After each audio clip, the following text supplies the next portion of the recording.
उत्तर प्रदेश की राज्यपाल आनंदीबेन पटेल आज शाहजहांपुर पहुंची, जहां उन्होंने विनोबा सेवा आश्रम के 40वें स्थापना दिवस समारोह में शिरकत की। इस दौरान उन्होंने कहा कि जब प्रधानमंत्री नरेंद्र भाई मोदी झाड़ू पकड़कर सफाई कर सकते हैं तो हम लोग अपनी गली मोहल्ले में सफाई क्यों नहीं कर सकते हैं। उन्होंने कहा कि सेवा करना सबसे बड़ा पुण्य है, सेवा ही जीवन को आगे बढ़ाता है। इसके अलावा उन्होंने अपील की है कि हमारे अधिकारी टीबी के बच्चों को गोद लें और उनके खान पान का विशेष ध्यान रखें। कोरोना को लेकर उन्होंने कहा कि भारत में 130 करोड़ की जनता को बचाया गया। यह काम अकेले सरकार नहीं कर सकती थी, बल्कि कोरोना वायरस को बचाने के लिए स्वयंसेवी संस्थाओं ने अहम भूमिका निभाई है। अपने अभिभाषण के बाद उन्होंने महिला किसानों, किसान उत्पादन संगठन के प्रतिनिधियों और गोद लिए गए टीबी रोगियों से मुलाकात की।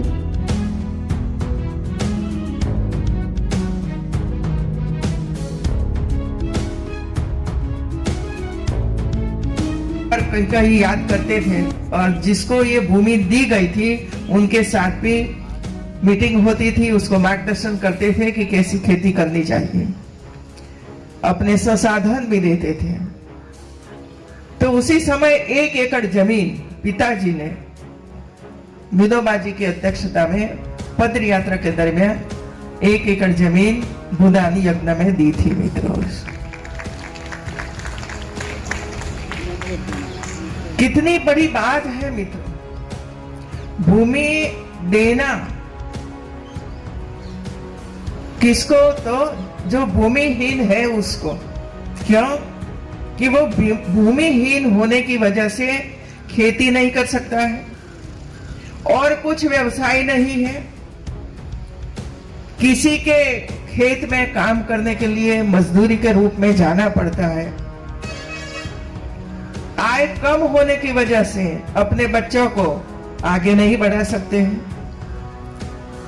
तो ऐसा एक पुण्य का काम, ईश्वर का काम सालों से विनोबा ने किया और समाज को इसमें जोड़ा और अलग अलग स्थान पर ऐसी संस्थाओं